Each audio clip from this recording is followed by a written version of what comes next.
Seu dinheiro está sumindo, na metade do mês já não tem mais dinheiro. Então esse vídeo foi feito para você. Não perca, que eu vou estar te explicando e te ensinando como impedir isso. A Bíblia revela porque o seu dinheiro some todos os meses.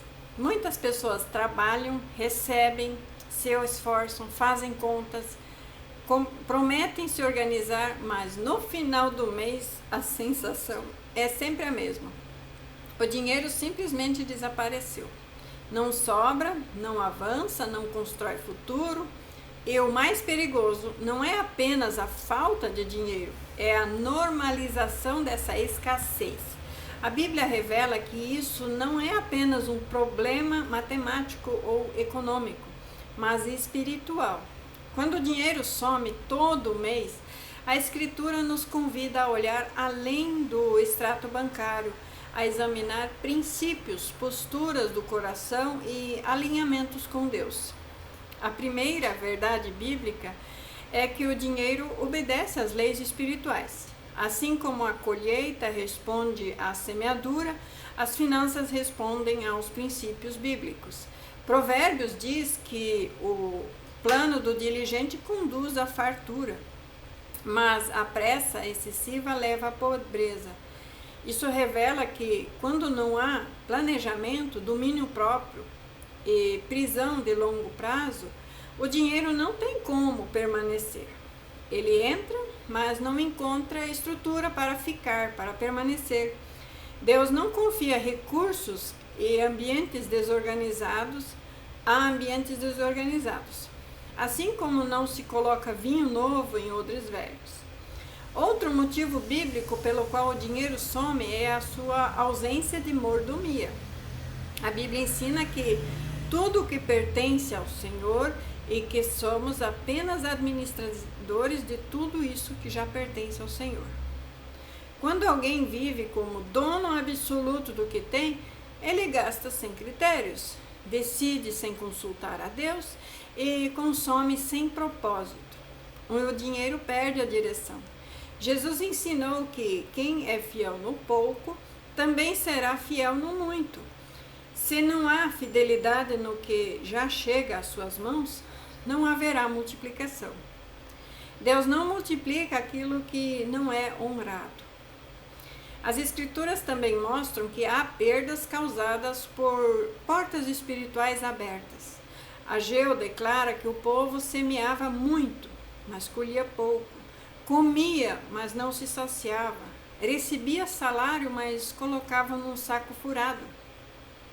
Isso é uma descrição clara de dinheiro que some. O problema ali não era a falta de trabalhar, era o desalinhamento espiritual com Deus. O povo havia abandonado a casa de Deus e priorizado seus próprios interesses. Quando Deus não ocupa o centro na sua vida, o dinheiro se torna instável. Não porque Deus castiga, mas porque a fonte foi trocada. Outro fator que revela na Bíblia é o consumo, motivado por ansiedade, comparação. Eclesiastes ensina que quem ama o dinheiro jamais se farta. Muitos gastos não são necessidades, são apenas tentativas de preencher vazios emocionais. Compras impulsivas, decisões financeiras movidas por inveja, por status ou pressão social, drenam os recursos silenciosamente. A Bíblia nos adverte que a inveja, ela apodrece os ossos e que a cobiça é idolatria. E onde há idolatria, há perdas, porque o coração se apega ao que não sustenta. A falta de domínio próprio também é um ladrão financeiro bíblico. Provérbios compara quem não domina seus impulsos a uma cidade sem muros. Uma cidade sem muros é vulnerável a invasões. Da mesma forma, as finanças sem limites são constantemente saqueadas por desejos momentâneos. O dinheiro vai embora, não porque o dinheiro é pouco, mas porque não encontra contenção.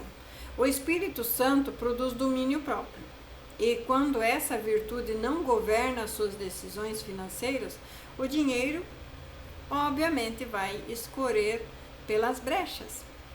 A Bíblia também revela que dívidas excessivas consomem o futuro. O texto diz que o que toma emprestado é servo do que empresta. Muitas pessoas vivem trabalhando para pagar compromissos antigos, juros altos, parcelamentos de decisões passadas. Isso cria uma sensação de que o dinheiro nunca chega, quando na verdade ele já nasce comprometido. Deus não condena a responsabilidades, mas alerta contra a escravidão financeira. A dívida contínua rouba a capacidade de prosperar. Outro ponto revelador é a ausência de generosidade. A Bíblia é clara ao dizer que há quem dá liberalmente e se torna mais rico, e há quem retém mais do que é justo e empobrece. A generosidade não é perda, é princípio de circulação. Exatamente. Quando o dinheiro não circula com propósito, ele estagna. Deus não confia seus recursos a quem apenas consome, mas a quem entende que prosperidade é um instrumento, não é um fim. Há também as perdas causadas por associações erradas. Provérbios ensina que quem anda com sábios se tornará sábio, mas o companheiro dos tolos sofrerá o dano. Decisões financeiras influenciadas por pessoas sem temor de Deus, sem disciplina e sem visão produzem prejuízos. Muitas vezes o dinheiro some porque conselhos errados foram seguidos, sociedades mal formadas foram feitas e acordos sem sabedoria foram aceitos. A Bíblia revela ainda que a falta de honra abre brechas financeiras. Honrar pai e mãe traz promessas de longevidade e prosperidade. Honrar autoridades, contratos e compromissos gera estabilidade também. E quando há desonra, negligência e quebra da palavra, a bênção perde a sustentação. Deus honra a quem honra. Onde não há honra devida a quem merece, haverá instabilidades. Por isso, tão perigoso falar contra os governos. Outro fator fundamental é a confusão entre provisão e luxo. A Bíblia ensina contentamento. E Paulo diz que aprendeu a estar satisfeito em toda e qualquer situação. Quando alguém vive além do que pode, buscando padrões que não condizem com suas estações, o dinheiro desaparece, tentando sustentar uma imagem que não é real. Deus supre as necessidades, não as vaidades. Quando se tenta viver uma estação que ainda não chegou, o custo emocional e financeiro é alto. E a palavra também revela que muitos sofrem perdas financeiras por negligenciar o descanso. O excesso de trabalho sem sabedoria gera gastos com saúde, com impulsividade e falta de clareza. Deus instituiu o descanso como princípio, não como castigo. Quem não descansa perde discernimento. E decisões sem discernimento custam caro. Há ainda um princípio espiritual pouco falado. Dinheiro sem propósito se perde. Quando alguém não sabe por que quer prosperar, o dinheiro não permanece.